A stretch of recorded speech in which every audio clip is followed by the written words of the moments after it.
नमो नमः बच्चों, मैं शशि बाला शर्मा आपके लिए संस्कृत के कुछ समाधान लेकर आई हूँ। यदि अच्छा लगे तो लाइक, शेयर एवं सब्सक्राइब जरूर करें ताकि आने वाले वीडियो आपको मिल सकें। तो बच्चों, आइए पढ़ते हैं आज का हमारा पाठ। तृतीय पाठ है, तीसरा पाठ है हमारा गोदोहनम। गो होता है बच्चों गाय और दोहनम होता है दूहना, गाय का दूध निकालना या गाय को दूहना। आइए पढ़ते हैं हम ये पाठ। सबसे पहले हम इसका पाठ का परिचय लेते हैं। तो ये जो नाट्यांश है, नाटक के रूप में है ये नाट्यांश श्री कृष्णचंद्र त्रिपाठी महोदय द्वारा लिखा गया है, उनके द्वारा ये रचित है। तो देखते हैं हम। एतत् नाट्यांशम, यह नाट्यांश चतुर्व्यूहम इति पुस्तकात्, चतुर्व्यूहम नामक पुस्तक से संक्षिप्त संपदाय, संक्षिप्त करके संपादित करके च उद्धृतम लिया गया है, संक्षिप्त और संपादित करके लिया गया है। ये कृष्णचंद्र त्रिपाठी जी की पुस्तक है।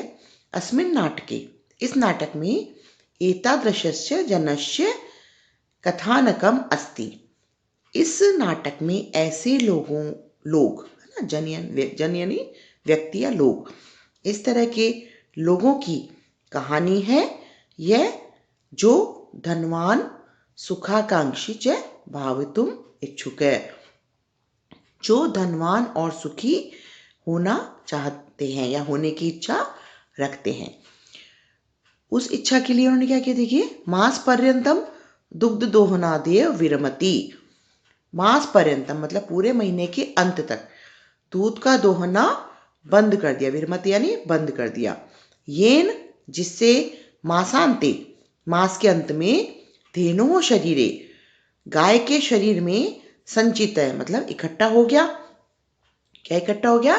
पर्याप्तम दुग्धम, है ना, पूरा जो दूध गाय के शरीर में जो इकट्ठा हुआ, एक मारेव विक्रिय, उसको एक बार में ही, विक्रिय यानी बेचकर, विक्रय करना, बेचकर, संपत्तिम जियतुम समर्थ है, धन प्राप्त करने में समर्थ भवेत या हो जाए।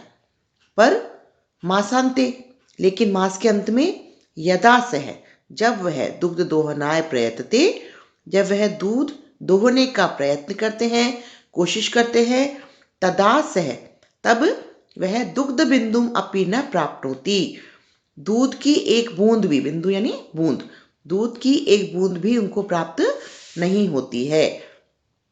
दुग्धम प्राप्ति स्थाने, दूध प्राप्त करने के स्थान पे, स, वह धेनु प्रहारे, गाय के प्रहार से, चोट से, रक्त रंजित भवती, रक्त रंजित हो जाता है, रक्त यानी खून, है ना, और भर जाते हैं, रंजित भरना, खून से भर जाते हैं। अवगच्छति च यत्, और उनको क्या समझ में क्या आता है, देखिए, कि दैनंदिनीम कार्यम, यदि, दैनंदिन होता है रोज के, प्रतिदिन के कार्य, यदि मास पर्यंतम संग्रह क्रियते, पूरे महीने के अंत तक संग्रह करके रखे जाएं या किए जाएं, तदा लाभस्य स्थाने हानिरेव भवति, तब लाभ के स्थान पर हानि ही होती है। तो ये है हमारा इसका पाठ का सार, कि इसमें जो एक चंदन और मल्लिका, दो इसमें हमारे कैरेक्टर हैं, चंदन और मल्लिका। तो इनकी एक गाय होती है और उसका नाम होता है नंदिनी।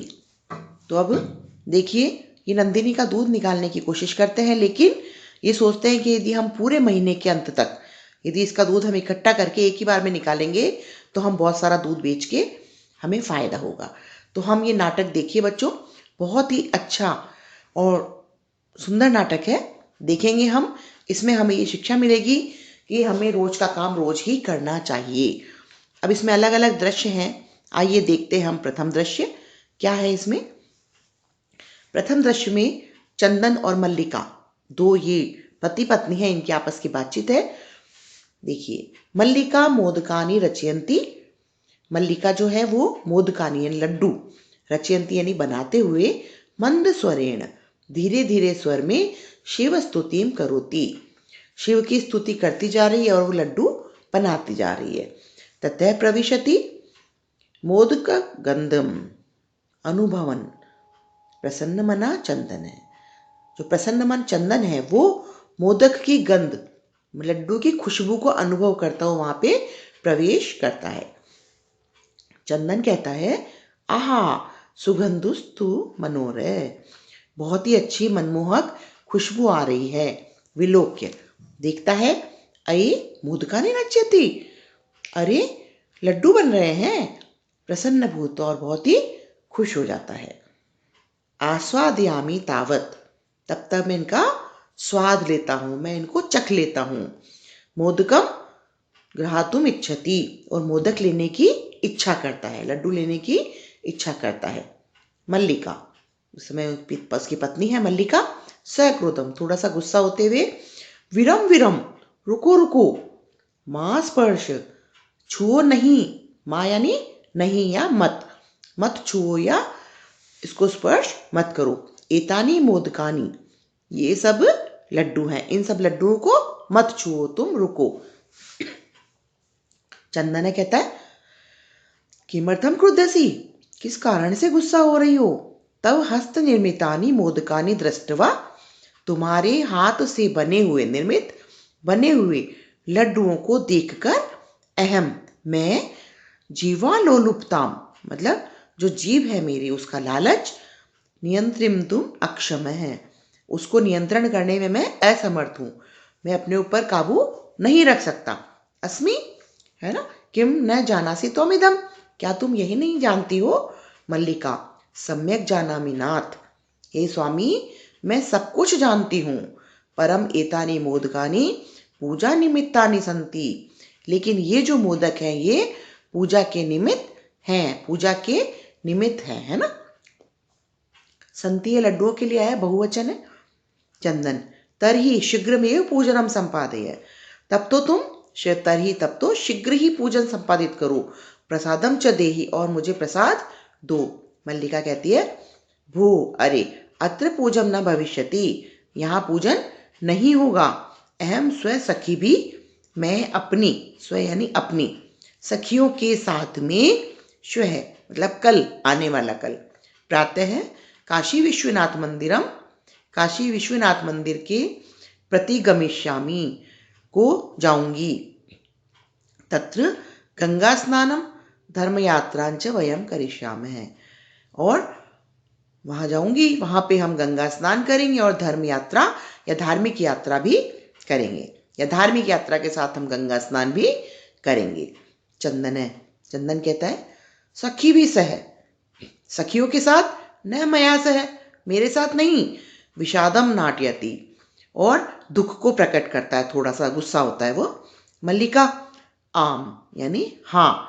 चंपा गौरी माया मोहिनी कपिलाद्या सर्वा गच्छन्ति, चंपा गौरी माया मोहिनी कपिला आदि सभी जा रही हैं। अतः मया सह, अतः मेरे साथ, तव आगमनस्य औचित्यम न अस्ति, इसलिए मेरे साथ तुम्हारे जाने का कोई औचित्य नहीं है। वयम सप्ताहांते प्रत्यगमिष्यामः, हम सप्ताहांत मतलब सप्ताह के अंत तक हम वापस लौट आएंगे। तावत, तब तक, ग्रह व्यवस्था, ग्रह की जो व्यवस्था है, धेनो गाय का, दुग्ध दोहन व्यवस्थांच, गाय के दूध के दोहन की जो व्यवस्था है उसका पालन करना, उसका पालन आप करोगे। अब देखिए दूसरा दृश्य हमारा शुरू हो गया, पहला दृश्य खत्म हो गया, अब उसमें ठीक है। पहले दृश्य में चंदन और उसकी पत्नी की बातें थी, अब दूसरा दृश्य शुरू होता है। चंदन कहता है, अस्तु, ठीक है, गच्छ यानी जाओ, सखी भी सह धर्म यात्रा आनंदिता च भव, और अपनी सहेलियों के साथ धार्मिक यात्रा का आनंद लेओ या हो। अहम सर्वमपि, मैं सब कुछ, परिपालयिष्यामि, मैं सब कुछ देख लूंगा या सब चीजों का पालन कर लूंगा। शिवास्ते संतु पंथान, तुम्हारा जो मार्ग है वो कल्याणकारी हो, शिवास्ते कल्याणकारी हो।